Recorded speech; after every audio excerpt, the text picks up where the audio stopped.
हेतु अनेका राम जन्म के हेतु अनेका परम विचित्र कहते का परम विचित्र कहते का। राम जी के जन्मों के तप हेतु अनेक हैं और इनके जन्म का जो चरित्र है वो परम विचित्र है। अच्छा, एक होता है विचित्र, एक होता है अति विचित्र, एक होता है अतिशय विचित्र, एक होता है परम विचित्र। और विचित्र तो हमारे आपके समझ में नहीं आता, ये परम विचित्र कैसे समझ में आ जाएगा। देखने कहा महाराज परम विचित्र को भी और सरल कर, तो कहा अति विचित्र रघुपति चरित जानहि परम सुजान। अति विचित्र भगवान के इस चरित्र को कौन जानेगा? परम सुजान। सुजान नहीं, अति सुजान नहीं, अतिशय सुजान नहीं, परम सुजान जानेगा अति विचित्र चरित्र। अच्छा, परम विचित्र चरित्र को फिर कौन जानेगा? तो भगवान कहते हैं फिर भी मैं अपनी मति के अनुसार कहता हूं। कल आपने नारद जी का पावन प्रसंग सुना कि भगवान को श्राप नारद जी ने दिया, इस कारण भगवान आया। अच्छा, एक बात तो दिमाग में बैठा लेना, इस पृथ्वी पर जो व्यक्ति भी आया है तो आने के पीछे कोई ना कोई कारण छिपा है। कारण हम और आप भी आए हैं तो कोई ना कोई कारण है। अरे जब भगवान आया है तो भगवान को भी श्राप मिला है। अच्छा, भगवान को श्राप काहे मिला?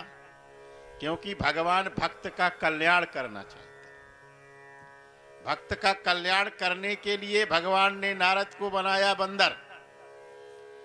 नारद ने कहा प्रभु एक बात बताओ, जब मैं आपका भक्त हूं और मैं बनना चाहता था सुंदर और आपने मुझे बना दिया बंदर, ये कौन सी बात है?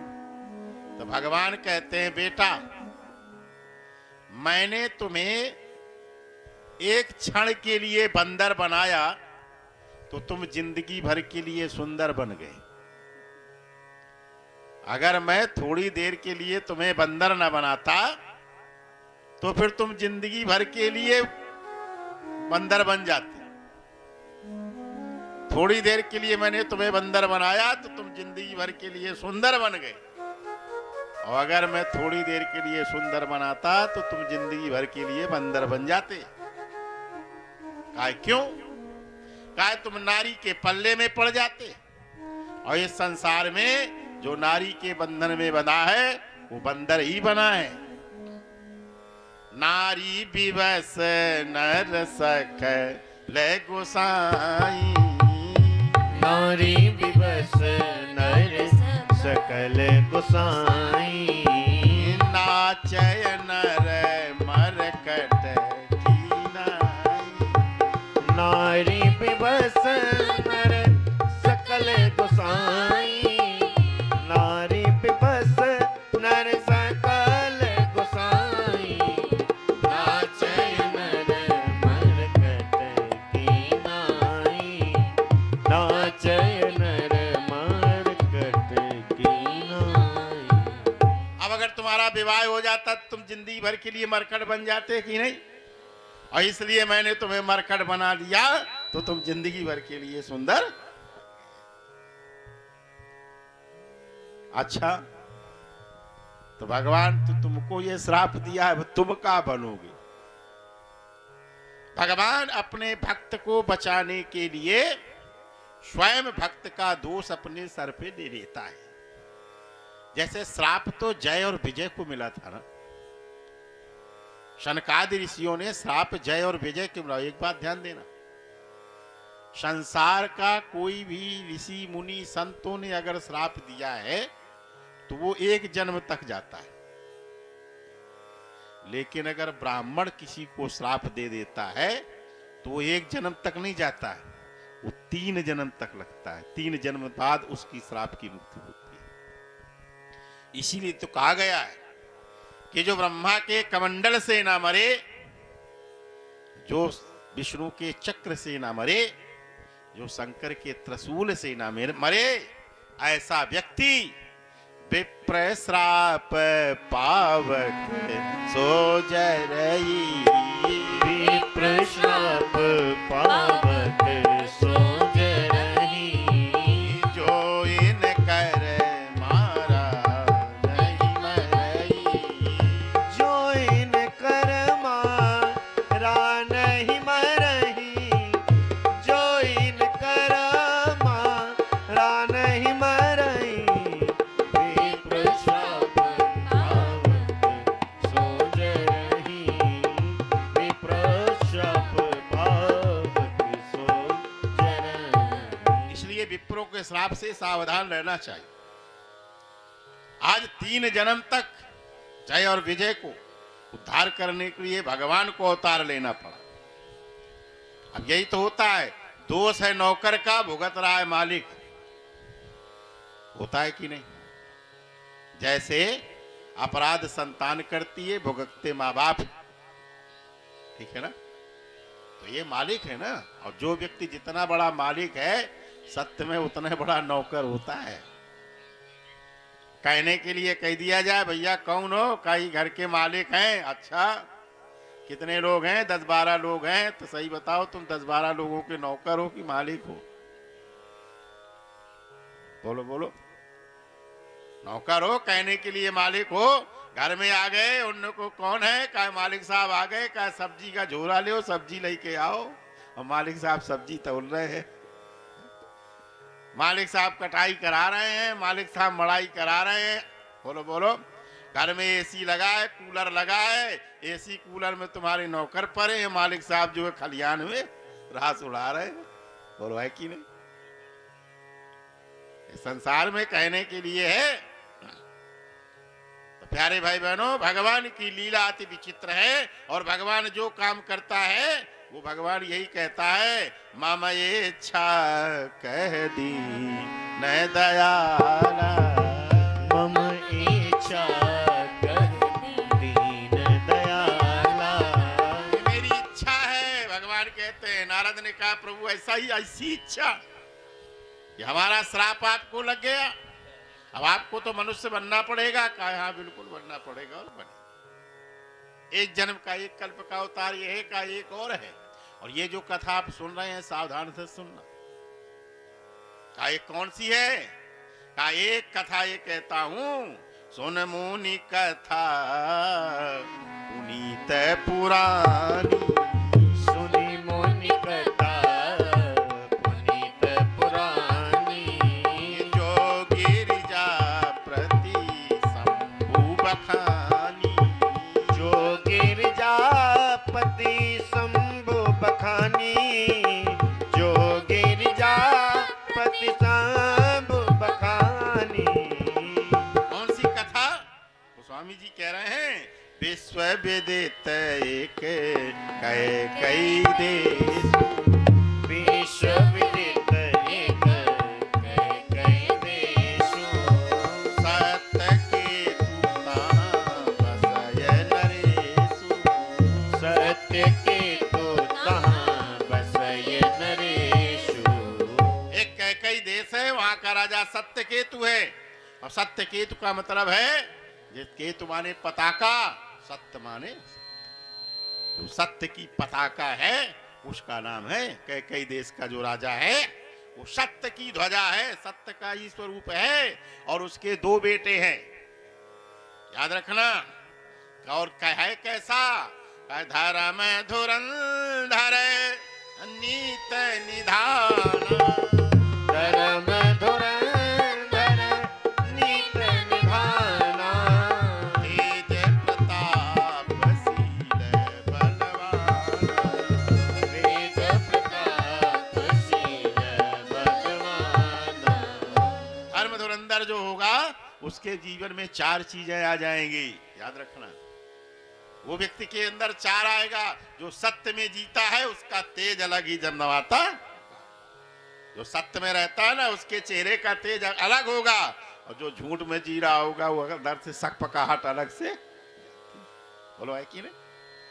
तो तेज है उसके जीवन में, और प्रताप इतना है कि उसकी हाक से सब लोग कांपते हैं, क्योंकि वो सत्य में रहता है ना।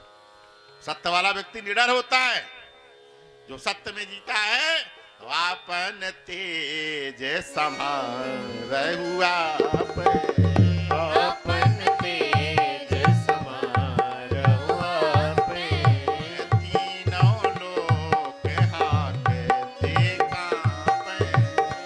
अपन तेज समारोह पे, अपन तेज समारोह पे, तीनों लोग भागते कांपे, तीनों लोग भागते कांपे। उसका प्रताप है, तेज है, और शीलवान इतना होता है जो सत्य में जीता है। सत्य वाले व्यक्ति को साधारण लोगों पर क्रोध नहीं आता है, याद रखना। क्रोध उसी को आता है जो झूठा होता है। जैसे आपने चोरी की है और सामने वाला कह दे क्यों चोरी की है, तो कहेगा दिमाग खराब है क्या? बोलो बोलो है कि नहीं?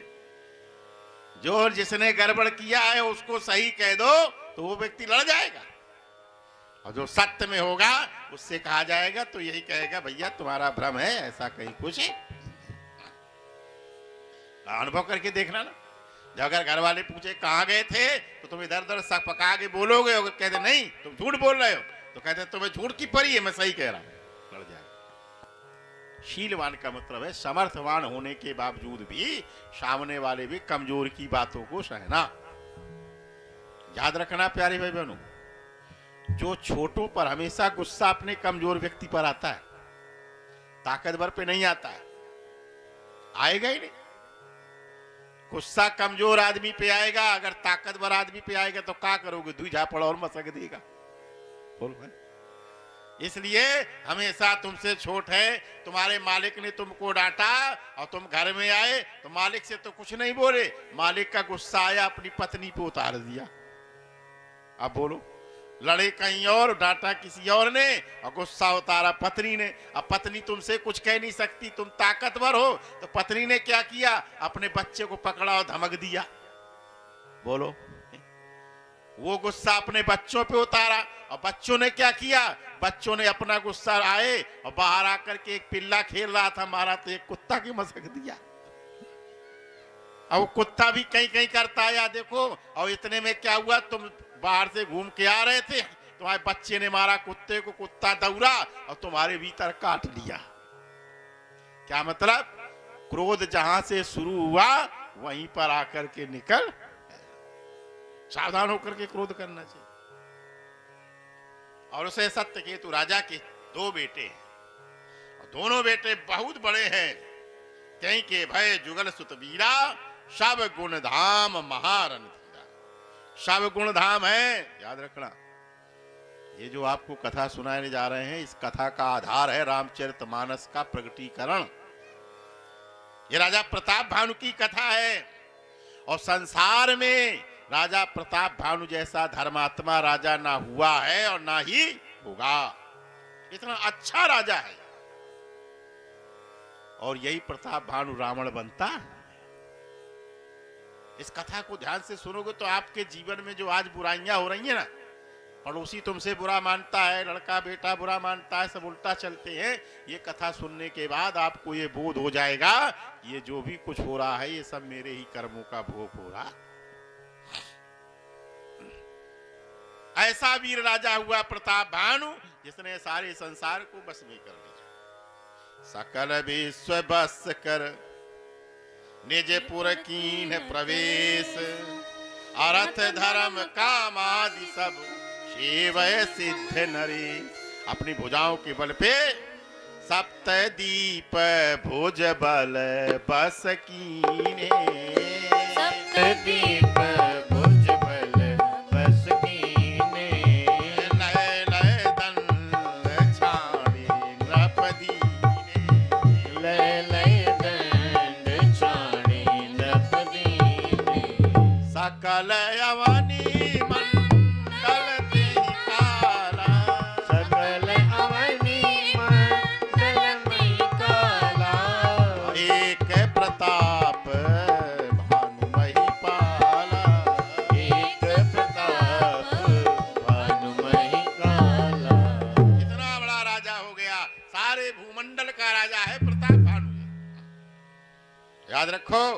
प्रताप भानु जो सारी याद रखना, एक एक पॉइंट को याद रखना। बहुत लोग कहते हैं ना कि महाराज जो बहुत पाप करता है उसके पास संपत्ति बहुत दिखाई देती है, और जो बहुत ज्यादा धर्म कर्म करता है वो परेशान है इस युग में। ऐसा होता है ना, जो जितना ज्यादा अच्छे मार्ग पर चलता है उतना ज्यादा परेशान रहता है, और जो बुरे मार्ग पर चलेगा, इधर उधर का धन लाएगा, उसके पास तमाम संपत्ति बढ़ती चली जाती है। ये दिखाई देता होगा आपको। जो जितना ज्यादा पाप करे, झूठ बोले, दुनियादारी करे, ऐसे व्यक्ति के पास पैसा खूब बढ़ता है। लोग कहते हैं बहुत पैसा कमाया है। लेकिन इस तरह ध्यान रखना, इस पॉइंट पर ध्यान रखना, ये राजा प्रताप भानु सारे भूमंडल का राजा है, सारी पृथ्वी का राजा है ये प्रताप भानु। और यही प्रताप भानु जब रावण बनता है तो रावण भी सारे विश्व को बस में कर लेता है। सकल विश्व बस कर नहीं को राख स्वतंत्र, और मंडरी के मणि रावण राज करे निज मंत्र। प्रताप भानु जितना बड़ा राजा उतना रावण राजा बनता, वही बना। ध्यान से बड़े प्रताप भानु के भाई में बड़ा प्रेम है। कितना बड़ा प्रेम है?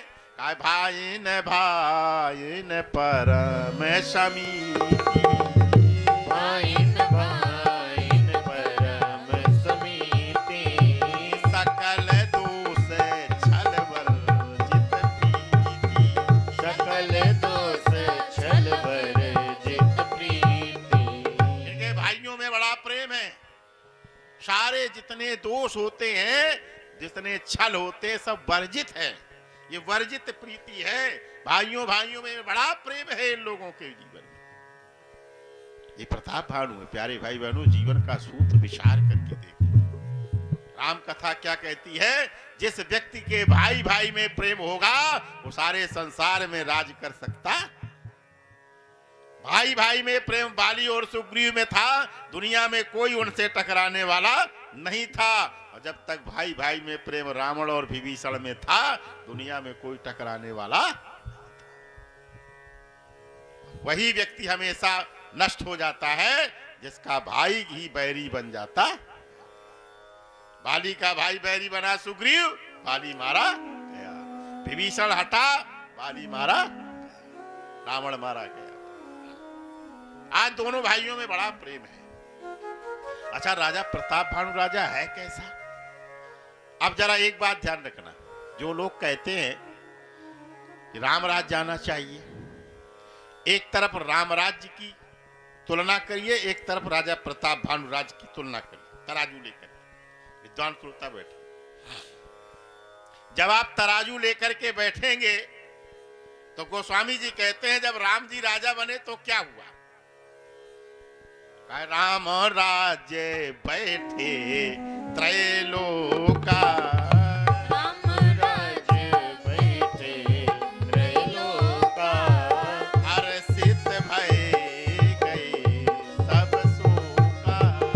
राम राज्य बैठे त्रैलोका, राम राज्य बैठे त्रैलोका, हर्षित भय गए सब शोका, हर्षित भय गए सब शोका। अच्छा, एक बात बताओ, भगवान राम राजा बने तो सब हर्षित हो गए और शोक चले गए, यही तो लिखा ना, हर्षित भय गए सब। और एक बात बताओ, जो गया है वो वापस आएगा कि नहीं आएगा? जो गया है वो वापस आ जाएगा, और आता है। ये संसार का नियम है, जो गया है वो वापस आएगा। और राम जी के राज्य में शोक गया, और इसके बाद बताओ वापस आया कि नहीं आया? जब सीता जी का त्याग किया तो पूरी अयोध्या में शोक आया, वापस आया। लेकिन प्रताप भानु के राज्य में देखो, प्रताप भानु जिस समय राजा बने तो गोस्वामी जी ने कहा कैसा राजा है? कहा सब दुख वर्जित प्रजा सुखारी, सब दुख वर्जित प्रजा सुखारी, सब दुख वर्जित प्रजा ई सब दुख वर्जित प्रजा सुखारी। सब दुख वर्जित है। वर्जित का मतलब जानते हो? नो एंट्री का बोर्ड लगा हुआ है कि यहां पर दुख का प्रवेश निषेध। एक ने कहा महाराज प्रजा कैसी है? कहा राम जी के राज्य की प्रजा देखो और प्रताप भानु राज्य की प्रजा देखो। रामराज की प्रजा कैसी है? नहीं दरिद्र को दुखी न दीना, नहीं दरिद्र को दुखी न दीना, नहीं को अबोध न लक्षणहीना, नहीं दरिद्र को दुखी न दीना, नहीं दरिद्र को दुखी न दीना, नहीं को अबुध न लक्षणहीना, नहीं को अबुध न लक्षणहीना। अच्छा जरा तराजू लेना। राम जी के राज्य में कहा प्रजा कैसी है? कोई दरिद्र नहीं है, कोई दुखी नहीं है, कोई अबुध नहीं है, कोई लक्षणों से हीन नहीं है। अलग अलग बताया जा रहा है।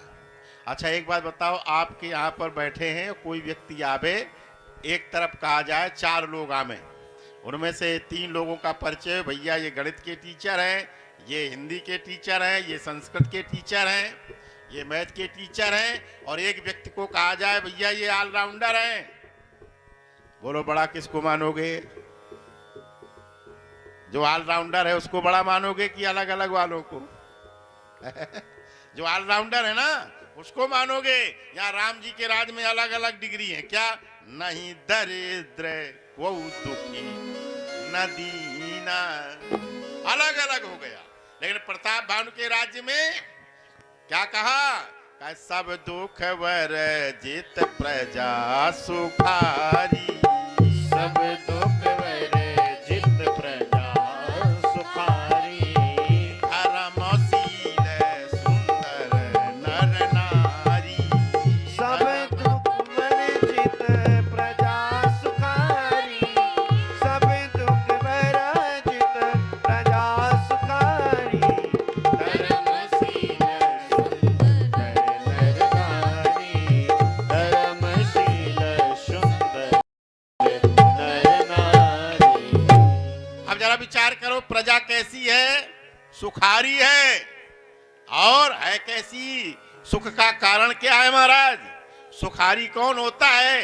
इस संसार में वही व्यक्ति सुखारी होगा जो धर्मशील होता, क्योंकि धर्मशील व्यक्ति के पास ही संसार की सारी संपत्ति आती है। संसार की जितनी संपत्ति है वो सब की सब धर्मशील के पास में ही आती है, और बाकी लोगों के पास कोई न कोई एक संपत्ति की कमी बनी रहती, कोई न कोई एक की कमी बनी ही रहेगी। आप देख लेना, आपके पास चाहे 400 बीघा हो जाए फिर भी कहोगे भैया 2 बीघा और हो जाए, आपको लगेगा कि अभी ये कमी है। लेकिन धर्मशील व्यक्ति के पास में संपत्ति इतनी आती है, इतनी आती है कि वो कहता है अब ना आवे तो अच्छा। कहा कितनी आती है, कैसे आती है? का जिमि सरिता सागर महाजाई, जिमि सरिता सागर महाजाई, यद्यपि ताहि कामना नाहि, यद्यपि ताहि कामना नाहि, तिमि सब संपत्ति नहीं बुलाए, तिमि सब संपत्ति बिना ही बुलाए,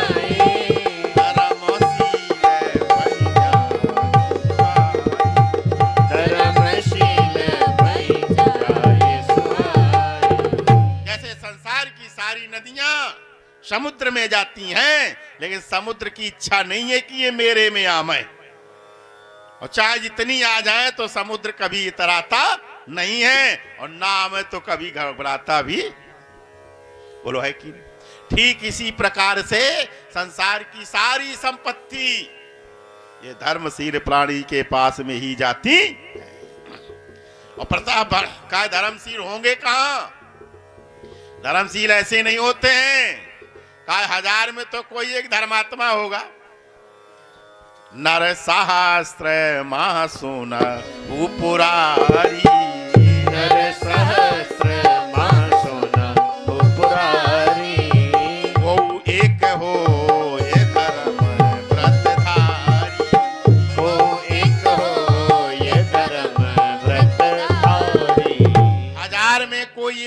धर्म व्रतधारी।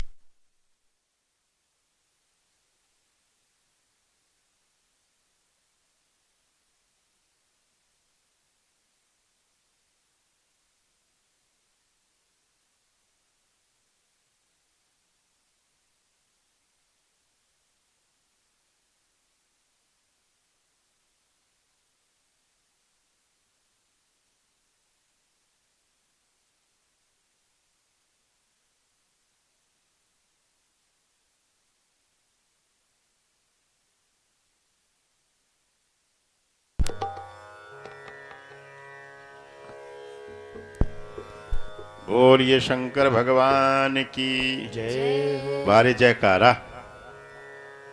हाँ, आप लोग ऐसा बोलते हो जैसे 6-6 महीना से मेडिकल हॉस्पिटल में भर्ती रहे हो, इतनी भयंकर बीमारी है।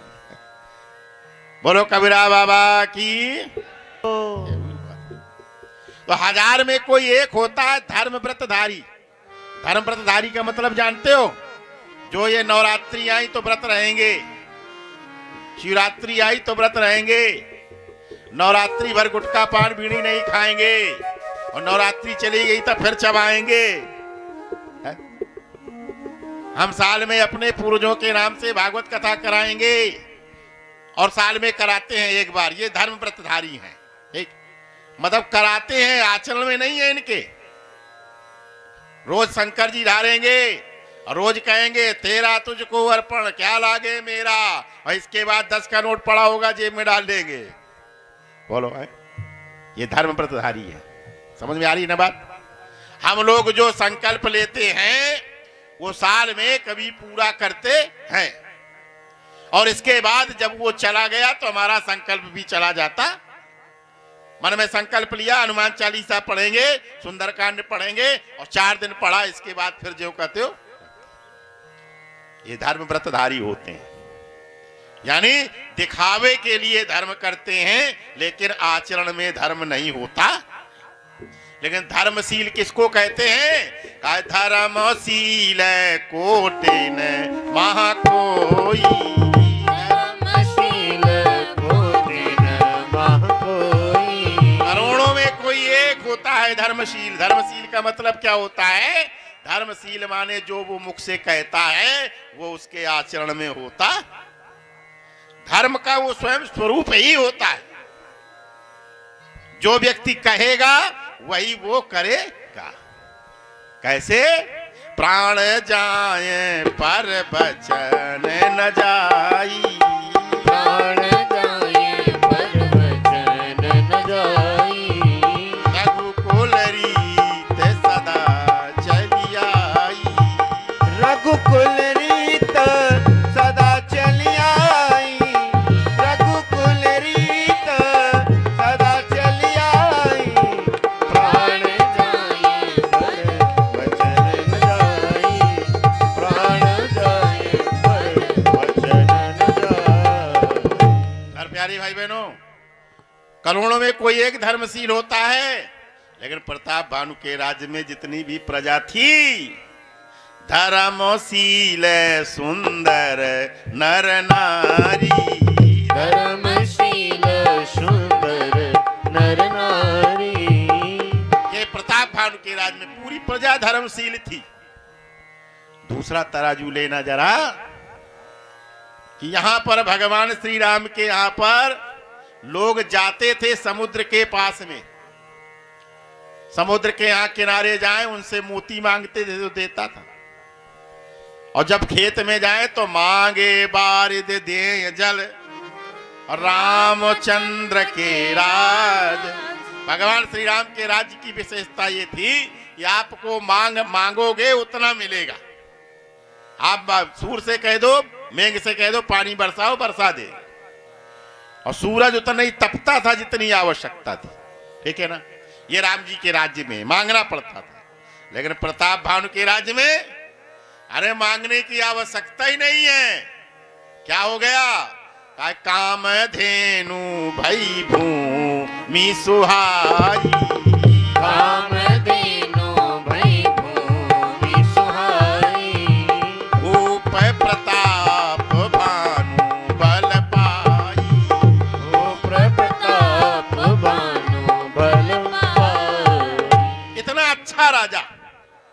विचार करना। इतना अच्छा राजा जिसके प्रताप से पृथ्वी ही कामधेनु हो गई, और आप जानते हैं कामधेनु से मांगना नहीं पड़ता, केवल मन में सोचा कि वो हाजिर कर देती।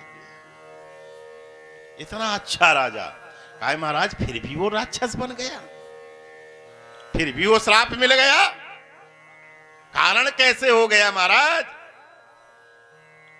लगता है कि अपने माता पिता की सेवा नहीं करता होगा, बड़े बुजुर्गों का सम्मान नहीं करता होगा, यज्ञ नहीं कराए होंगे, तीर्थ नहीं बनवाए होंगे। तो कहा महाराज सुनो, राम जी को एक यज्ञ करने में पसीना आ गया था, लेकिन प्रताप भानु राजा ने कितने यज्ञ किए? कहा जय विधि वेद पुराण श्रुति कोटि कोटि सब जाग, पार सहस्र सहस्र नभ किए सहित अनुराग। जिस प्रकार से वेद पुराण में जितने भी यज्ञ लिखे हुए हैं, हजार हजार बार प्रत्येक यज्ञों को किया उसने। एक ने कहा बिना मन के किया होगा, दिखावा में किया होगा, कहा नहीं, किए सहित अनुराग। अनुराग माने भीतर से होता है और राग बाहर से होता है, कहा भीतर से प्रसन्न मुद्रा से सब कुछ किया है। और इतना ही नहीं, नित उठ कर विप्र गुरु पूजा, नित उठ कर विप्र गुरु पूजा, नित्य प्रति ब्राह्मणों की गुरुओं की पूजा करता था। ऐसा राजा भी राक्षस बना। जरा इस कथा को बड़े ध्यान से सुनना। कैसे हम लोग भी, कैसे हम लोग 4 बार 2 बार कथा सुनी, 2 बार यज्ञ कराई, और कोई घटना घट गई तो भगवान से कहते हैं तू बेकार है, हमने तेरी पूजा की, मुझे कुछ नहीं मिला। इसने करोड़ों यज्ञ कराई, फिर भी पूरा परिवार सहित राक्षस बन गए। जरा विचार करके देखो। इतना ही नहीं, काय ब्राह्मणों के घर नहीं बनाए होंगे, दान देना चाहिए। तो उसने कहा इतना दान दिया कि विप्र भवन सुर भवन सुहाए, विप्र भवन सुर भवन सुहाए, विचित्र बनाए सब तीरथ न विचित्र बनाए। इतने राजा हुए कि ब्राह्मणों के जो भवन थे वो देवताओं के भवन फीके पड़ गए, और संसार के सारे तीर्थों को बनाया। इतना अच्छा राजा भी जब कपटी मुनि के पास में पहुंचा तो गोस्वामी तुलसीदास जी को लिखना पड़ा, तुलसी जसी भवितव्यता तैसे मिले सहाय, आपना आवे ताहि पर ताहि तहाँ ले जाय। ये प्यारे भाई बहनों, जीवन का निचोड़ है।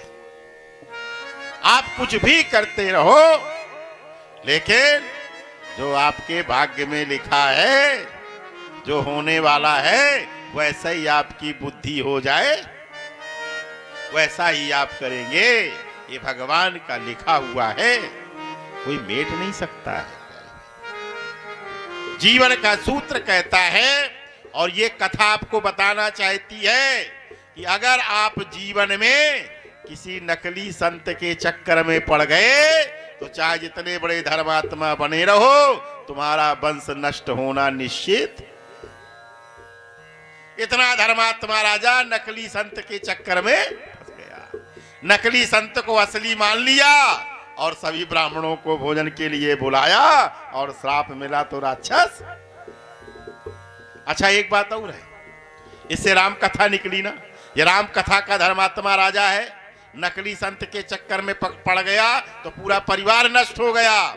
और एक और महात्मा हुए हैं धर्मात्मा राजा, जितना अच्छा राजा ना भूतो ना भविष्यति, ना हुआ है ना होगा, वो राजा है परीक्षित। राजा परीक्षित, और राजा परीक्षित से क्या गलती हो गई थी? दोनों से एक ही गलती हुई है। एक राम कथा निकल आई, एक में भागवत कथा निकल आई।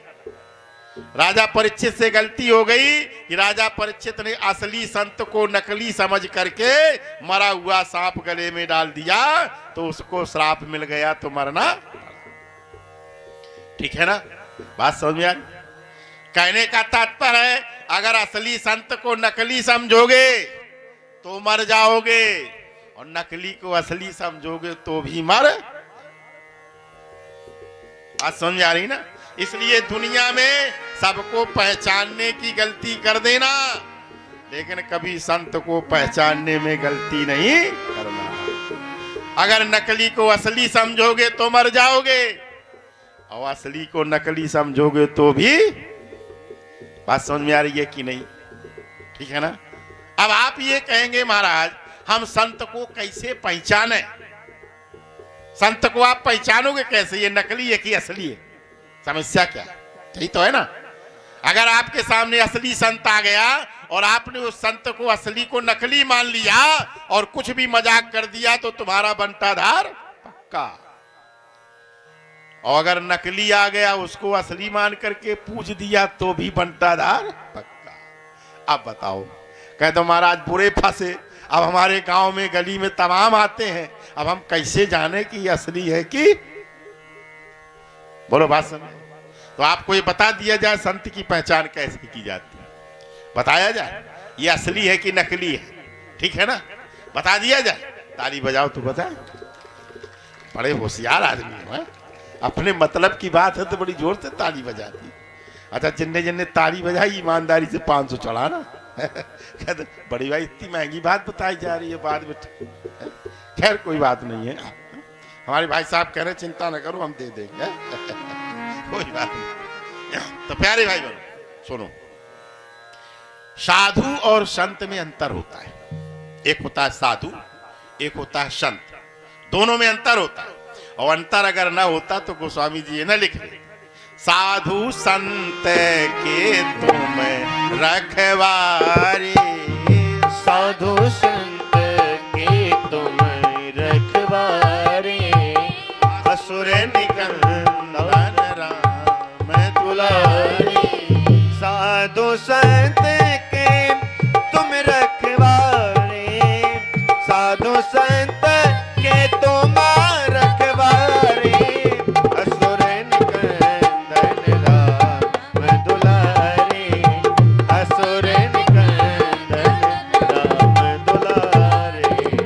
साधु और संत में अंतर होता है। अगर संत को पहचानने में गलती कर दी तो आपका सर्वनाश होना पक्का।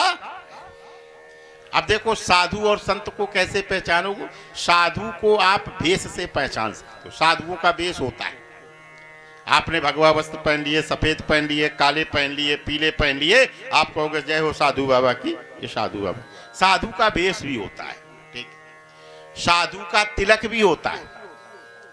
साधु का तिलक होता है, वैष्णव साधु अपना तिलक लगाते हैं, शैव साधु अपना त्रिपुंट लगाते हैं, ठीक है ना, और शाक्त साधु अपना तिलक लगाते हैं।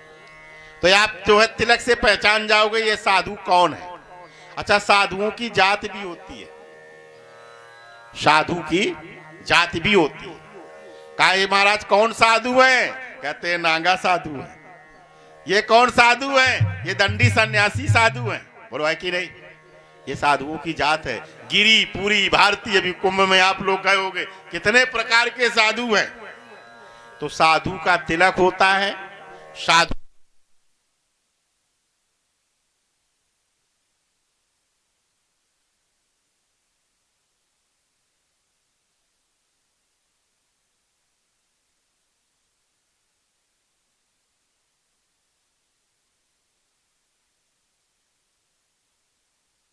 तीन प्रकार। लेकिन संत का ना तिलक होता है, और संत की ना कोई जाति होती है, और संत का ना कोई भेष होता।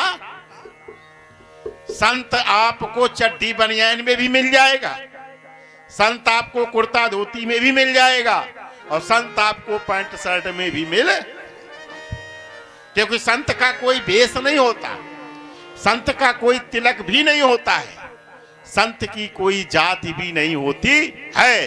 फिर आप कैसे जानोगे ये संत है कि नहीं है? सामने इतने लोग बैठे हैं तो पहचानने की एक पहली श्रेणी है कि संत को आप प्रभाव से नहीं जान सकते हो, संत को तो स्वभाव से जान सकते। संत का स्वभाव होता है, कैसा स्वभाव होता है? तो भगवान कहते हैं कोमल चित दीनन परदाया, कोमल चित दीनन परदाया, सुनहु संत स्वभाव खगराया। कोमल चित दीनन परदाया, कोमल चित दीनन परदाया, सुनो संत स्वभाव खगराया, सुनो संत स्वभाव खगराया। संत का स्वभाव होता है कैसा? कोमल चित। उसका चित्त बड़ा कोमल होता है। कैसा होता है?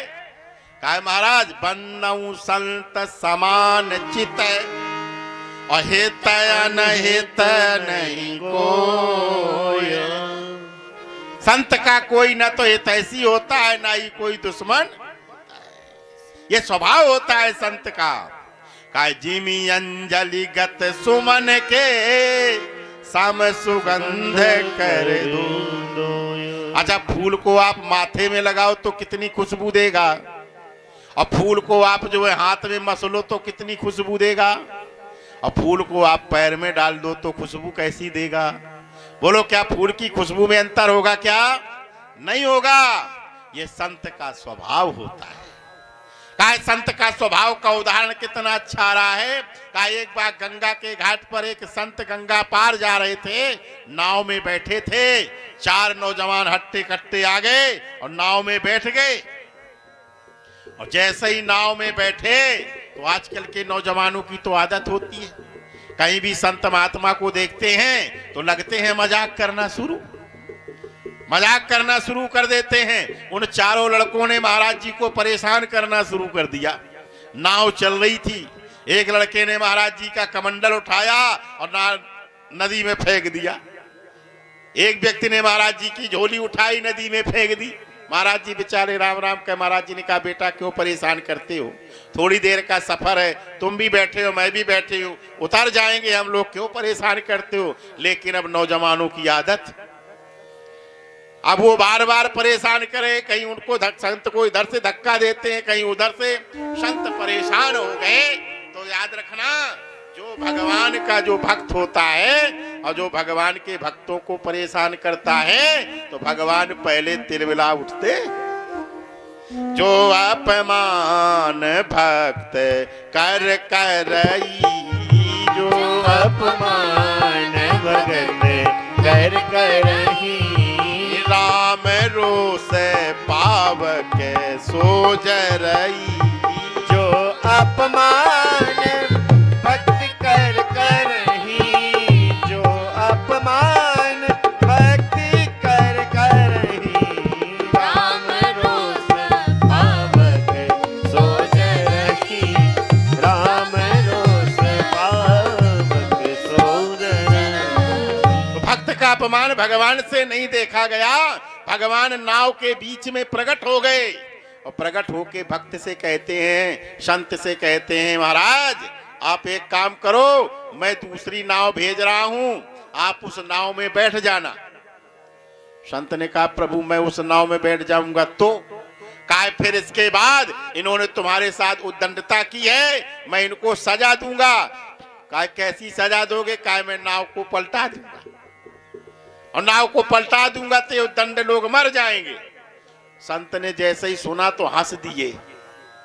संत को हंसते देख के भगवान कहने लगे क्यों हंस क्यों रहा है तू? उस नाव में बैठ जाना, हंस क्यों रहा है? संत कहता है भगवान मैं ये सोच सोच के हंस रहा हूं कि आप पलटाना जानते हैं क्या? भगवान ने कहा मैं क्या नहीं कर सकता हूं, तुम नाव में बैठना, उस नाव में बैठ जाना, मैं पलटा दूंगा, मैं इनको सजा दूंगा। तो संत ने कहा प्रभु अगर आप पलटाना ही है, पलटाना ही जानते हो और पलटाना ही है, तो नाव काहे पलटा रहे हो? तो भगवान ने कहा फिर क्या करें? कहा प्रभु नाव ना पलटाओ, इन चारों लड़कों की बुद्धि पलटा दो। अब बुद्धि पलटा दोगे तो हमेशा काम बन जाएगा। ये होता है संत का स्वभाव। संत अपने जो है अपराध करने वाले को भी क्षमा कर देते हैं। इसलिए ऐसे संत का जो व्यक्ति ऐसे संत को पहचानने में जो गलती करता है, अगर नकली को असली समझा तो मर जाओगे और असली को नकली समझा तो भी मर। आज प्रताप भानु राजा से यही गलती हो गई। प्रताप भानु राजा नकली संत को असली मान बैठा। और राजा परीक्षित से क्या गलती हो गई, राजा परीक्षित असली संत को नकली मान बैठे और मरा हुआ सर्प डाल दिया। बताओ दोनों को श्राप मिला कि नहीं मिला? दोनों को ब्राह्मणों का कोप भाजन बनना पड़ा। इसलिए एजी गांव वासियों जरा सावधान रहना। तुम्हारे घर में पता नहीं किस वेश में बाबा मिल जाए। बड़े प्रेम से रहना जग में, दुनिया में इंसान रे, ना जाने किस वेश में बाबा मिल जाए भगवान। ना जाने किस वेश में बाबा मिल जाए भगवान। बड़े प्रेम से रहना जग में, हो बड़े प्रेम से रहना जग में, दुनिया में इंसान रे, ना जाने किस वेश में बाबा मिल जाए भगवान रे, ना जाने किस वेश में बाबा मिल जाए भगवान। आज यहाँ पर राजा प्रताप भानु जिस समय सुअर का पीछा करता हुआ जा रहा है और उस प्रताप भानु के यहाँ पर कपटी मुनि के आश्रम पे पहुंच गया।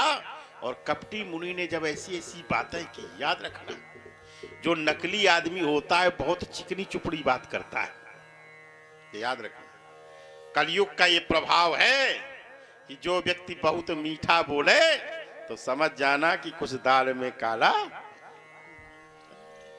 बोला ही बचन मधुर जीमी मोरा, बोले ही बचन मधुर जिम मोरा, खाए महा अहि हृदय ये कठोरा। आय महाई हृदय ये कठोरा।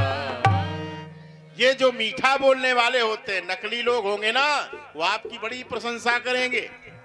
अच्छा, शुरुआत कहां से हो जाती? नकली आदमी सफल कब होता है? इतना अच्छा राजा प्रताप भानु राजा से एक ही गलती हो गई कि अगर कपटी मुनि ने पूछा था कि तुम कौन हो, तो प्रताप भानु राजा ये छिपा गया। उसने कहा मैं प्रताप भानु का मंत्री। ये छिपा गया, ये कह दिया मैं प्रताप भानु। अगर कह देता मैं प्रताप भानु हूं तो बोलो कपटी मुनि को कोई मौका मिलता? नहीं मिलता। और वो छिपा गया और कपटी मुनि तो जानता था कि ये प्रताप भानु है। उसने कहा मैं जानता हूं तू कौन है। कहा कौन हूं? कहा नाम है प्रताप भानु अवनीसा। नाम प्रताप भानु अवनीशा। मैं जानता हूं कि तुम्हारा नाम प्रताप भानु है, तुम्हारे पिता का नाम सत्यकेतु है, तुम्हारे भाई का नाम अरमर्दन है। बोलो बोलो बोलो। अब आप यहाँ पर हमारे सामने आओ और आप अपना नाम छुपाए हो और हम आपको अपना आपका नाम बता दें, आपका बाप का नाम बता दें, आपकी मताई का नाम बता दें, तो आप क्या कहोगे? महाराज बहुत पहुंचे हुए सिद्ध महात्मा। बोलो है कि नहीं? प्रताप भानु से गलती हो गई, उसने अपना नाम छिपाया। लेकिन वो छिपाया तो राजनीति के हिसाब से, छिपाया तो उसने राजनीति के हिसाब से था। लेकिन छिपाने का परिणाम ये हो गया कि तुमने थोड़ा सा झूठ बोला तो अगले ने पूरा का पूरा झूठ। ये सूत्र कहती है कि अगर तुम धर्मात्मा हो तो फिर कहीं पर भी मिलावट नहीं होनी। इतने अच्छे राजा से देखो ये शुरुआत हो गई, इतना धर्मात्मा राजा से शुरुआत हो गई। ऐसा राजा जिसके सामने राम जी का राज भी फेल है, वो राजा से इतनी बड़ी गलती हो गई। और गलती का परिणाम तो आप जानते हो। जो गलती, अगर एक गलती को छिपाने के लिए फिर 1000 गलतियां करनी पड़ती। आज जैसी कपटी मुनि ने कहा, आप अपना परिचय दो। कपटी मुनि ने कहा, मेरा कोई परिचय नहीं है। कहा क्यों? कहा मैं एक तन हूं। प्रताप भानु ने कहा, महाराज इस दुनिया में कोई एक तन रह सकता है? ये शरीर तो जरा मरण, ये तो शरीर मरता है, बुढ़ापा होता है, जवान होता है, लेकिन आप तो एक तन है। कहा हाँ। कहा कब पैदा हुए? कहा जब से आदि सृष्टि पैदा हुई तभी से मैं पैदा। और उदास होकर के प्रताप भानु का भविष्य कहने। तो प्रताप भानु ने कहा, प्रभु जब आप इतने बड़े हो सकते हो, आपकी उम्र का राज क्या है? उसने कहा, मेरी उम्र का राज तो तपस्या है। तो उन्होंने कहा, महाराज मुझे भी ऐसा उपाय बता दो कि मैं भी जो है मरूं ना। और प्रताप भानु ने 6 चीजें मांगी। कहा, प्रभु मेरे जीवन में यही तो होता है ना, हमारे सामने कोई आ जाता है तो हम उससे मांगते हैं। और 6 चीजें मांग दी प्रताप भानु ने। कहा, महाराज मुझ पर प्रसन्न हो तो आप एक काम कर दो। मुनि ने कहा कि तुम्हारे लिए, मेरे लिए जो तुम कहोगे मैं वो कर दूंगा। मैं इतना प्रसन्न हूं तुमसे, इतना प्रसन्न हूं। तो कहा, क्या मांगा? कहा, जरा मरण दुख रहित तन, समर जित जन को, एक छत्र रिपुहीन मही, राज कल्प सत होए। 100 कल्प का राज्य मांगा। अच्छा ये बताओ, ये 6 चीजों प्रताप भानु जो मांग रहा है, ये हम और आप लोग भी मांगते हैं कि नहीं मांगते? हम और आप भी प्रताप भानु ही हैं। कथा को जब आप अपनी व्यथा से जोड़ दोगे तो कथा आपके समझ में आने लगेगी। प्रताप भानु पहले नंबर पर क्या कहता है? महाराज मुझे जरा माने बुढ़ापा ना आए। बताओ बताओ, ये जी गांव में कोई बुढ़ापा चाहता है क्या कि बुढ़ापा आ जाए? कहा, महाराज बुढ़ापा कोई नहीं चाहता। याद रखना, अगर आप लोगों में से कोई चाहता हो तो हम जड़ी बूटी बता देंगे, काले बूढ़े हो जाओगे। बुढ़ापा ना ना ना ना बाबा, बुढ़ापा बिल्कुल नहीं चाहिए। कहा क्यों? ये बुढ़ापा महा हत्यारा होता, जरा सबसे बड़ा दुख। और जैसे ही बुढ़ापा के बाद कहा बुढ़ापा ना आवे तो कहा दूसरा मेरी मृत्यु ना हो। बोलो बोलो, क्या कोई चाहता है मैं मर जाऊं? नहीं चाहता। सब कुछ मिलेगा, दुख सह लेगा, बातें सह लेगा, सब कुछ कहेगा, लेकिन मरने की। प्रताप भानु कहता ना बुढ़ापा आवे न मरे। तो एक ने कहा चलो तुम्हें बुढ़ापा भी नहीं आएगा, मरो भी नहीं, मरोगे भी नहीं, लेकिन किसी ने तुम्हें पकड़ के जेल में डाल दिया तो बोलो ये जिंदगी किसी काम की? बुढ़ापा आना नहीं है, मरना है नहीं, अब जेल में हथकड़ी बीड़ी पड़ी है, बताओ ये जिंदगी है कोई? तो तीसरा वरदान मांगा। कहा महाराज एक बात बताओ, बुढ़ापा ना आवे, मृत्यु भी ना हो, और सामर जीता जानी को, मुझे से कोई जीत ना पावे। बोलो कोई चाहता है क्या कि मुझसे सामने वाला जीत जाए? हर व्यक्ति चाहता है कि मैं जीतूं। ये 6 चीजें हम भी चाहते हैं। और इस शरीर में कोई रोग ना हो, एक छत्र राज हो। ये जैसे ही मांगा, बस यहीं से मांगने में ही सब कुछ खराब। याद रखना प्यारे भाई बहनों, संसार में सबसे बुरी चीज है तो है मांगना। कभी भी नहीं भगवान से प्रार्थना करना कि हे प्रभु मुझे मांगने वालों में मत बनाना, अगर बनाना तो मुझे देने वालों में। कभी मांगने वाले। याद रखना, एक ने किसी ने समुद्र से पूछा कि समुद्र तू इतना विशाल है, इतना विशाल है, अब तुझे देखने में तू इतना सुंदर है। बोलो समुद्र कितना विशाल है, बड़ा है ना, एक छोर दिखता है दूसरा नहीं दिखता, और देखने में कितना अच्छा लगता है। आप समुद्र के किनारे खड़े हो जाइए, रामेश्वरम में, मीनाक्षीपुरम में, आप कन्याकुमारी में कहीं खड़े हो जाइए समुद्र किनारे, कितना अच्छा लगता है देखने में। देखने में भी अच्छा लगता है, और गहरा इतना है कि अथाह है, और भरा इतना है कि कोई पार नहीं पा सकता है। लिखा है फिर समुद्र तू इतना अच्छा होने के बाद ये बता तू खारा क्यों हो गया है? बोलो समुद्र का पानी खारा है कि नहीं? है कि नहीं? खारा है। तो समुद्र ने कहा भैया समस्या तो यही हो गई। कहा क्या? कहा मैं बड़ा भी हूं, विशाल भी हूं, गहरा भी हूं, अच्छा भी हूं, लेकिन इतना सब होने के बाद मुझ में एक कमी हो गई, एक कमी। कहा वो कमी कौन सी है? कहा मैंने लेना सीख लिया है, मैंने देना नहीं सीखा। बोलो बोलो, बात समझ में आ रही ना? समुद्र के पास में नदियों का पानी जाता है। बोलो, नदी का पानी मीठा, जमुना का पानी मीठा, लेकिन ये मीठा पानी, नदी नालों का पानी समुद्र में जाता है। समुद्र कहता है मैंने लेना सीखा है, इसलिए मैं खारा हो गया हूं, और देने वाला सदैव मीठा होता। बोलो, गंगा जमुना देती रहती है तो मीठी है कि नहीं? अच्छा, यही हाल हमारे आपके जीवन में भी है। जब तक तुम देते रहोगे तब तक दद्दा बहुत अच्छे हैं, और जिस दिन से दद्दा लेना शुरू कर देंगे तो भगवान मरता ही भी क्यों नहीं। बोलो, यही संसार है। जब तक दोगे अम्मा बहुत अच्छी, जब तक दोगे भैया बहुत अच्छे, पड़ोसी को दोगे बहुत अच्छे, और जिस दिन देना बंद कर दोगे उस दिन कहेंगे ये व्यक्ति बहुत खूसट हो गया है, बहुत कंजूस है, ये मरता। बोलो, है कि नहीं? खारे हो जाओगे कि नहीं? अगर मीठे होना है तो क्या करो? मीठे होना है तो फिर देना, देते रहो, देते रहो। आज प्रताप भाव ने मांगा तो उसने कहा, कपटी मुनि ने कहा एक उपाय है कि तुम्हें ये 6 चीजें मिल सकती है। प्रताप भाव ने कहा बताइए महाराज कौन सा उपाय है? कहा लेकिन वो उपाय केवल मेरे अधीन है। मम आधीन जुगत सोई, वह जुगत मेरे अधीन है और किसी से हो नहीं सकती। कहा महाराज क्या है? कहा अगर तुम इस संसार में एक व्यक्ति को अपने बस में कर लो तो ये 6 चीजें तुम्हारे बस में हो जाए। कहा कौन? कहा एक बेप्र कुल छाण महिषा, एक विप्र कुल छाण महिषा। एक केवल ब्राह्मण का कुल एक ऐसा है जो ब्राह्मण तुम्हारे बस में हो जाए तो ये सारा संसार तुम्हारे बस में हो जाए। अब एक बात थोड़ा सा विचार कर लेना, ये विप्र है, कथा चल रही है इसलिए सबको समझना पड़ेगा।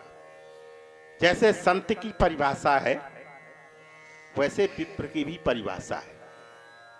हम विप्र किसको कहते हैं? जैसे हमारे सामने तिवारी जी है, द्विवेदी जी है, चतुर्वेदी जी है, पांडे जी है, ये तो है लगा हुआ है उपनाम, लेकिन विप्र किसको कहेंगे? तो विप्र में 2 शब्द है, बी और प्रा। बी और प्रा ये 2 अक्षर हैं। तो मतलब क्या होता है? जिस व्यक्ति के जीवन में बी माने विगत, प्रा माने प्रपंच, जिस व्यक्ति के जीवन में ये संसार का झूठ प्रपंच शामिल ना हो उसको विप्र कहते, उसको विप्र कहते। झूठ प्रपंच लालच मोह शामिल ना हो, और ऐसा विप्र अगर तुमको श्राप दे देगा तो फिर तुम्हें ब्रह्मा विष्णु भी बचाने वाले। याद रखो, ये विप्र है। जैसे संत का स्वभाव होता है वैसे विप्र का भी स्वभाव होता है। आज आज्ञा ली, उसने कहा ठीक है महाराज मैं ब्राह्मणों को बस में करने के लिए क्या करना पड़ेगा? कहा ब्रह्म भोज कराओ, और ब्रह्म भोज कराओ, उसको भोजन में बनाऊंगा, परसना तुम, और कोई तीसरा इस विषय को जानना। राजा ने यही किया, वो पुरोहित का भेष बना के आ गया कपटी मुनि, और क्या किया उसने? माया में तेहि कीन रसोई, माया में तेहि कीन रसोई, व्यंजन बहु गन सकय न कोई, व्यंजन बहु गन सकय न कोई। माया में रसोई की उसने, और रसोई बना करके तैयार कर दी। यहाँ ब्राह्मण बैठे, पंगत लग गई, सावधान एजी वाले, जितने भी लोग ब्राह्मणों को भोजन कराते हैं वे सावधान हो जाएं। ब्राह्मण को भोजन कराने के पहले ध्यान रखना, ब्राह्मण जब भी पंगत में बैठ जाए तो फिर बगैर भोजन के उसको कभी उठने नहीं देना, भोजन करा करके ही उसको उठने देना। अब यह ना करना कि पेट छको हो तो जबरदस्ती खवाओ, ऐसा नहीं। जैसे आज देखो, आज हम जो है वहाँ लंबरदार जी के यहाँ भी, बाबा जी के यहाँ भी भोजन करके आए और 10 मिनट हुए नहीं कि तुरंत वो दूसरे लेके गाड़ी पहुंच गए, महाराज खाओ। हाँ। लेकिन हमने तो खाया, हाँ बढ़िया खाया। हमने कहा कोई चिंता की बात नहीं है, ब्राह्मण का कोठा सदैव एक खाली बना रहता है। हाँ, खाली ही बना रहता है, कोई टेंशन की बात नहीं। लेकिन अब इसका मतलब ये ना करना कि तुम लोग काल से 6-6 जगह निमंत्रण करने लगो है? हाँ। लेकिन फिर भी चिंता की बात नहीं है, हम तो अकेले छैयों के बदले में भी खा लेंगे। क्यों? हमको मंत्र आता है ना पचाने का, हमें मंत्र आता है भाई। अरे जो भी ब्राह्मण समुद्र को पी जाए वो तुम्हारे घर का आटा भाटा ना खा पाएगा क्या है? सब कर लेगा। वही तो हमारे साथ ही कहने लगे कि महाराज हम कैसे व्यास जी खाए। हमने कहा चिंता मत करो, पेट में हाथ फेरो और ये सब मंत्र का जाप करो, भाषम हो जाएगा। लेकिन होना तो चाहिए ना। जैसे ही बुलाया गया और सारे ब्राह्मण एक साथ बैठे, पंगत लग गई। जरा दृश्य देखना। और जैसे ब्राह्मणों की पंगत लगी है, राजा प्रताप भानु जैसे ही परसने को हुआ तो रसोई तो माया में थी, आकाशवाणी भी माया में हो गई। आकाशवाणी माया में हुई और क्या होने लगी? ब्राह्मणों को आदेश कर दिया आकाशवाणी ने, ए ब्राह्मणों। और जैसा ये कहा तो ब्राह्मणों के कान खड़े हो गए। आकाशवाणी कहती है, विप्र वृंद उठी उठी ग्रह जाओ, विप्र वृंद उठी उठी ग्रह जाओ, है बड़ी हानि अन्न जन खाओ, है बड़ी हानि अन्न जन खाओ। ब्राह्मण। अच्छा, आकाशवाणी क्या कहती है? विप्र वृंद उठी उठी ग्रह जाओ। ब्राह्मणों उठो, अपने अपने घर जाओ। तो अच्छा, आकाशवाणी ने कहा ब्राह्मणों उठो अपने अपने घर जाओ, तो ब्राह्मणों को घर चला जाना चाहिए था। लेकिन अगर समर्थवान आदमी हो, तुम्हारे घर में आके पलथी मार के बैठ गया हो पंगत में, और फिर कोई कह दे उठ करके जाओ, तो फिर तुरंत पूछेगा क्यों उठाएं? पूछेगा कि नहीं पूछेगा? तो ब्राह्मणों ने कहा आखिर हम क्यों उठाएं? उसने कहा अन्न नहीं खाना। ब्राह्मणों ने कहा क्यों नहीं खाएं? और इसके पहले भी राजा रोज खवाता था, कोई टेंशन की बात तो है नहीं। राजा ब्राह्मणों का भोज भंडारा करते ही रहता था। कहा क्यों ना खाएं? तब दूसरी आकाशवाणी ने कहा, भाया रसोई भूसुर मां, रसोई भूसुर मांसो, सब द्विज उठे मानी विश्वास, भयो रसोई भूसुर मांसो, भयो रसोई भूसुर मांसो, सब द्विज उठे मान विश्वास, सब द्विज उठे मान विश्वास। जैसे ही आकाशवाणी ने कहा इस रसोई में ब्राह्मणों का मांस मिला हुआ है, बस ये जैसे सुना तो सारे ब्राह्मण उठ खड़े हुए, इस पर विश्वास कर लिया। बस यही गड़बड़ी है हमारे आपके जीवन में, यही गड़बड़ी है। जो गड़बड़ी इन ब्राह्मणों ने की, वही गड़बड़ी हम और आप भी करते हैं। आकाशवाणी ने कहा कि इस रसोई में ब्राह्मण का मांस मिला हुआ है, सारे ब्राह्मण विश्वास मान के उठ खड़े हुए। कोई बात नहीं, उठ खड़े होने जाने देते, तो खड़े हो गए थे तो चले जाना चाहिए था। और अगर नहीं गए तो एक बार ब्राह्मणों को विचार करना चाहिए था। जैसे आप बताओ, हम आपके यहाँ रोज भोजन करें, महीने में 10 दिन भोजन करते हो, और 11वें दिन भोजन करें और कोई आके कह दे महाराज भोजन मत करो, पूछे क्यों? कहा इसमें मांस मिला है। तो बोलो हमें तुरंत खड़ा हो जाना चाहिए कि हमें विचार करना चाहिए कि जब ये 10 दिन से खिला पिला रहे हैं इन्होंने, तो आखिर ये 11वें दिन क्यों? हमें राजा से पूछना भी चाहिए, विचार करना चाहिए। लेकिन ब्राह्मणों ने विचार नहीं किया, एकदम क्रोध आ गया। और जैसे ही क्रोध आया तो ब्राह्मणों ने श्राप दे दिया कि जाओ राक्षस, राजा को श्राप दे दिया कि तुम मूढ़ सहित परिवार निशाचर।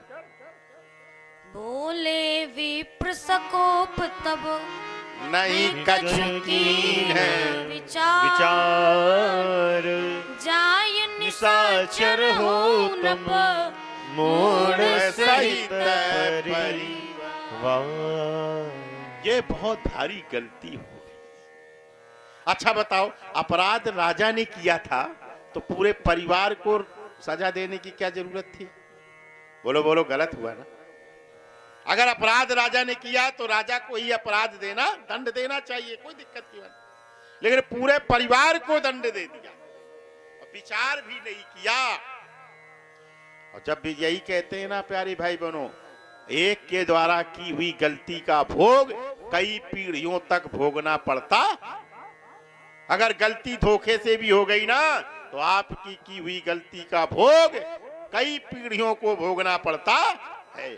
आज बिना विचार के श्राप दे दिया और जब श्राप मिला तब दोबारा आकाशवाणी हुई और कहा, बे प्रभु श्राप विचार न दीना।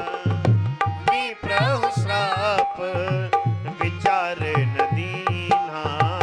नहीं अपराध भूप प्रभु श्राप विचार न दीन्हा। प्रभु श्राप विचार न दीन्हा। नहीं अपराध भूप कछु कीन्हा। नहीं अपराध भूप कछु कीन्हा। राजा ने कोई अपराध नहीं किया, आपने ब्राह्मणों विचार करके श्राप नहीं दिया। जब ये आकाशवाणी हुई तब ब्राह्मणों को झटका खुला, अरे राम राम राम, ये तो बड़ा अनर्थ हो गया, ये तो बड़ा अनर्थ हो गया। तब ब्राह्मणों ने भी हाथ जोड़ करके कहा, राजन भूपति भाभी मिटय नहीं, यद्यपि न दूषण तोर पकिए था हो ये नहीं विप्रश्राप अति घोर। तुमने किया नहीं है, लेकिन ब्राह्मण का श्राप है, ये कभी अन्यथा होने वाला। अच्छा एक बात देखना, ब्राह्मणों ने बिना विचार के श्राप दिया, इसीलिए श्राप दिया सतयुग में और वही रावण त्रेता में बना। तो एक बात बताओ, रावण की दुश्मनी किससे थी? रावण ब्राह्मण के घर में पैदा हुआ और रावण की पहली आज्ञा थी, पहली आज्ञा क्या थी? जहां जहां बेप्र धेनु सुर पाओ। जहाँ जहाँ विप्र, जहाँ जहाँ विप्र धेनु सुर पावो। नगर गांव पुनी आग लगाओ। जहाँ जहाँ विप्र धेनु सुर पावो। जहाँ जहाँ विप्र धेनु सुर पावो। नगर नामपुर आग लगाओ। नगर नामपुर आग लगाओ। अब जरा बताओ, ब्राह्मणों ने रावण का कुछ बिगाड़ा था? चेक करो, ब्राह्मणों ने रावण का कुछ नहीं बिगाड़ा था। ब्राह्मण गायों ने किसी ने कुछ नहीं बिगाड़ा था, लेकिन पिछले जन्म का बैर था कि मुझे बिना विचार के मुझे राक्षस बनाया, तो सबसे पहले मैं तुम्हीं को मसखूंगा। ये कथा क्या संदेश देती है प्यारे भाई बहनों, ध्यान देना। अगर तुमने ई जन्म में को का सताओ तो वह फिर अगले जन्म में तुम्हार कुल्हाड़ी बन के तुम्हारे पैर काटेगा। कई लोग मिल जाएंगे जो कहेंगे, महाराज हमने जिंदगी में सबके साथ बहुत अच्छा करते हैं, लेकिन इसके बावजूद भी वो हमारे साथ बुरा करता है। अगर ऐसा कर रहा है तो समझ जाना पिछले जन्म में हमने भी उसके साथ ऐसा ही किया। आपने एक कथा बहुत सुनी होगी, सदन कसाई की, सुनी होगी ना? सदन कसाई तर गया। ये कसाई था, कैसा कसाई था? ये सालेग्राम बटोही से भगवान के पहले के समय में तराजू में नाप तौल के लिए लोग ईंटा बना लेते थे, ईंटा पत्थर रख लेते थे जब बाट नहीं होते थे, तो सालेग्राम की बटिया लिए हुए ये तौलने का काम करता था, मांस तौला करता था ये सदन कसाई। वहीं से ब्राह्मण गए, ब्राह्मणों ने पूछा कारे मूर्ख कहीं के, भगवान को तू मांस तौल रहा है, भगवान से मांस तौल रहा है, इस जन्म में इतना पाप तो कर ही रहा है, मांस भी तौल रहा है, मार काट रहा है, फिर भी भगवान से तौल रहा है, ला ये सालेग्राम मुझे दे। सदन कसाई ने कहा मुझे क्या पता कि ये भगवान है, ले जाओ। और सालेग्राम की बटिया जैसे ले गए तो रात में जैसे ही पंडित जी ने धो पोंछ करके पूजा की, वैसे ही सपने में सालेग्राम भगवान ने पंडित जी के 2-4 हाथ मारे। पंडित जी ने कहा महाराज मार कह रहे हो मुझे, मैं तो पूजा की है, आपको भोग लगाया है। कहा जहां मैं था वहीं धर गया। कहा क्यों? कहा वो जो है मुझे तौलता था मांस, ये सही है, लेकिन वो भजन भी बहुत अच्छा गाया करता था, भजन बड़े भाव से गाते। जैसे आपके गांव में बहुत ऐसे होंगे जो कहूं क्वार्टर लगा ले तो बहुत अच्छा गावत है बहुत अच्छा। जैसे कई आपको अचरी गाने वाले, देवी जी के भजन और फागे गावे वाले मिल जाएंगे, और जितने बड़ा लंबा लगा दे उतने अच्छा गाएंगे। तो वो सदन कसाई भी अपना मांस खाता था, मस्त होता था, तो भगवान का भजन गाया करता था। भगवान ने कहा मुझे वही अच्छा लगता है। पंडित जी सवेरे गए, रात भर सोना पाए, सोने नहीं दिया भगवान ने, चिटक चिटक के खड़े हो जाए। तो सवेरे वो गए तो उसने कहा भैया सदन कसाई से ले, भगवान ने हमें सोने नहीं दिया है, कहा वहीं धर गया, वो तुम्हें बहुत प्यार करते हैं। अब सदन कसाई का झक्का खुला है, भगवान मुझे प्यार करते हैं। तो सदन कसाई ने कहा महाराज जब ये भगवान है तुम वहीं अपने पास रखो। पंडित जी ने कहा हम एक रात में कचक गए, हम न रखेंगे, अब तुम वहीं रखो, लेकिन इतना करना इनको तराजू में न तौलना, अब इनकी पूजा करना। सदन कसाई ने सोचा कि भगवान मुझे इतना प्यार करते हैं, अब आज से मांस बंद। उसने मांस बेचना बंद कर दिया, भगवान के भजन में तल्लीन। कहा अब मैं जाऊंगा गंगा नहाने। अब वो गंगा नहाने सालेग्राम की बटुइया लेके चला, सवेरे से चला, शाम तक एक गांव में पहुंच गया। शाम हो गई, जैसे ही शाम हो गई तो एक दरवाजे पर उसने कुंडी खटखटाई, वहां एक मैया निकली। उसने कहा मैया मुझे रात्रि विश्राम करना है, मैं आपके दरवाजे पे लेट जाऊं। उस मैया ने कहा दरवाजे पे मत लेटो, तुम आराम से अतिथियों मेरे घर के अंदर लेट जाओ। कमरे में लेटा दिया, भोजन करा दिया। और आधी रात की जैसे ही बेला आई, वैसे ही वो महिला सामने सदन कसाई के आ गई। उसने कहा उठ, अब तू मेरे साथ पति के जैसा व्यवहार कर, मेरे साथ रमण कर। सदन कसाई ने कहा देवी मैं धर्म भ्रष्ट नहीं कर सकता। उसने कहा मुझे तुझसे तेरे जैसा बेटा चाहना है। सदन कसाई ने कहा मैं आपके चरणों में लेट जाता हूँ, मेरे जैसे बेटे में कोई कमी हो सकती है, मैं ही तुम्हारा बेटा बन जाता हूँ, लेकिन मैं यह अधर्म का काम नहीं। उस महिला ने कहा कि नहीं तुझे करना ही पड़ेगा, और नहीं करेगा तो मैं शोर मचा दूंगी, पूरा गांव आएगा मारेगा तुझे। सदन कसाई ने कहा अच्छा भगवान के पाले पड़ गए, हम बढ़िया मांस तौल रहे थे तो अच्छा है, कहाँ फंस गए गंगा नहाने के चक्कर में। उसने कहा ना ना ना मैं तो गलत कर ही नहीं सकता हूँ, भगवान साथ में लिए, नहीं करूंगा।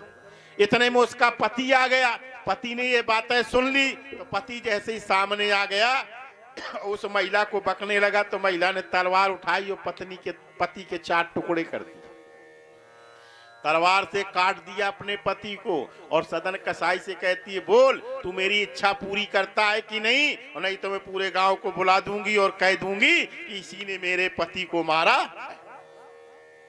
सदन कसाई ने कहा तुम कुछ भी करो लेकिन मैं अधर्म नहीं करूंगा, यह है हमारे यहाँ की मर्यादा, जो सपने पर नार ना नहीं करूंगा। अंत में शोर मचा दिया गया, पकड़े गए, मारे भी गए, राजा के सामने आए। तो राजा ने उसे सजा क्या दी? सदन कसाई को सजा दी राजा ने कि तुमने जिस हाथ से इस स्त्री को पकड़ा है वो हाथ काट दिए जाए, और जिस आंख से बुरी दृष्टि से देखा है वो आंख फोड़ दी जाए।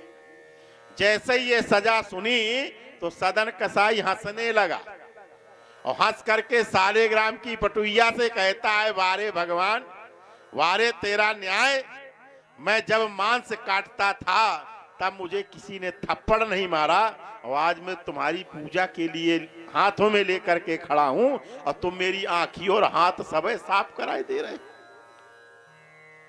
आखिर क्या कारण है? उसी समय भगवान के मुख से आभा बोली, कहा, सदन तू पिछला जन्म देख, पिछला जन्म देख।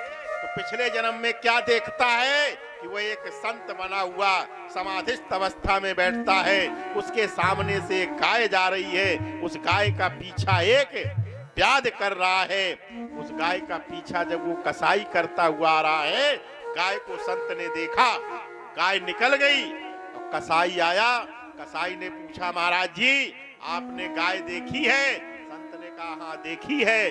कहाँ गई है? संत ने हाथ से इशारा कर दिया, इधर गई है। वो कसाई गया और गाय को पकड़ के लाया और गाय को मार करके वो खा गया। तो सदन कसाई क्या देखता है? वही गाय वह स्त्री बन करके आई है।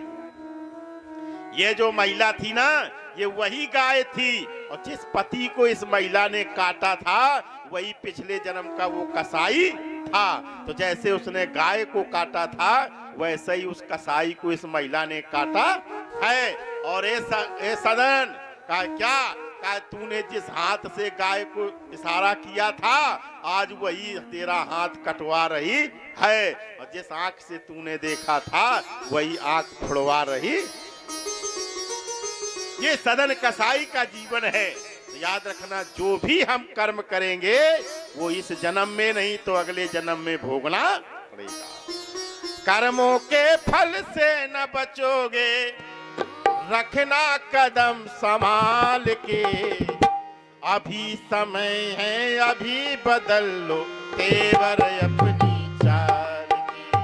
अभी समय है, अभी बदल लो तेवर अपनी चाल की। हो कर्मों के फल से न बचो, हो कर्मों के फल से न बचोगे, चलना बहुत संभाल के। अभी समय है, अभी बदल लो तेवर अपनी चाल के। अभी समय है, अभी बदल लो तेवर अपनी चाल के। प्यारे भाई बहनों, जो आपने किया है सावधान होकर के किसी के साथ व्यवहार करना। अगर आपके सामने कोई आ जाए उसका सम्मान करोगे, अगर आपने अपमान किया तो उस अपमान का बदला किसी न किसी जन्म में अवश्य। अच्छा एक बात बताओ, ये फूल दिखाई दे रहा है ना, दिखाई दे रहा है फूल आप सबको? ये फूल है ना गुलाब का, ये कोई बता सकता है कि इसका पेड़ कहाँ है? नहीं पता ना। फल दिखाई दे रहा है, फूल दिखाई दे रहा है।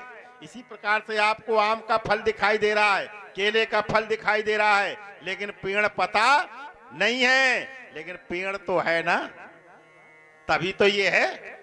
ठीक इसी प्रकार से आपके जीवन में अच्छाई का फल, बुराई का फल, बेटे का फल, बेटी का फल, पत्नी का फल, पुत्री का फल, पड़ोसी का फल, ये आपके फल हैं। और इनका पेड़ कौनी जन्म में लगा है ये आपको पता। इसलिए सबके साथ में व्यवहार अच्छा करना, सबके साथ में प्रेम से रहना। क्यों? बड़े प्रेम से रहना जग में, दुनिया में इंसान रे। ना जाने किस भेष में बाबा मिल जाए भगवान। हो ना जाने किस वेश में बाबा मिल जाए भगवान। बड़े प्रेम से रहना जग में, बड़े प्रेम से रहना जग में, दुनिया में इंसान रे। ना जाने किस वेश में बाबा मिल जाए भगवान रे। ना जाने किस वेश में बाबा मिल जाए भगवान रे। बोलिए शंकर भगवान की जय। इस कारण जो है प्रताप भानु राजा राक्षस बना, पूरा वंश नष्ट हो गया। और ब्राह्मण वंश की प्रभुताई है कि जहां पर विप्र श्राप हो गया तो इतना बड़ा प्रताप भानु राजा नष्ट हो गया। वही आगे चल करके रावण बनता है। आगे की कथा भगवान का अवतार कैसे होता है। और याद रखना, जो रावण बना वो सोने की लंका में रहा। उसका भाई इतना अच्छा था, पत्नी इतनी अच्छी थी, पुत्र इतना अच्छा था, सब सार के सारे सुख रावण के पास में थे। क्यों? क्योंकि रावण ने प्रताप भानु रहते इतना पुण्य किया है, इतना पुण्य किया है कि उस पुण्य का फल उसको राक्षस जन्म में भी प्राप्त हो रहा है। इसीलिए आज बहुत से लोग ऐसे होंगे जो बहुत पाप करते हुए दिखाई देते होंगे, लेकिन उनके घर में सब कुछ भरा पूरा भी होगा और अच्छे लोगों के पास खाने के भी लाले पड़ते हैं। तो ये सब प्यारे पिछला जन्म का जो इन्होंने बैंक बैलेंस है वो इस जन्म में खाली हो रहा है, ये मान करके चलना। आगे की कथा बेटी तेजस्विनी तिवारी के द्वारा सुनेंगे। समय की एक अपनी सीमा होती है और देखो हम लोग राइट टाइम आ जाते हैं। आप लोगों में किसी ने घड़ी भी देखी होगी ना, तो ठीक 3:00 में हम लोग मंच पर बैठ जाते हैं। हम लोग तो अपना समय पर यहाँ पर उपस्थित होते हैं। अब आप जितना आओगे उतना पाओगे और नहीं तो मूड धरे खजवाओगे। हमारा काम तो बताना है और ये तय है आपको जो कथा सुनाई जा रही है वो कथा आपके जीवन की व्यथा से मिलती जुलती होगी और उसका पालन करोगे तो हमारी व्यथा भी समाप्त हो जाएगी। बोलिए शंकर भगवान की जय।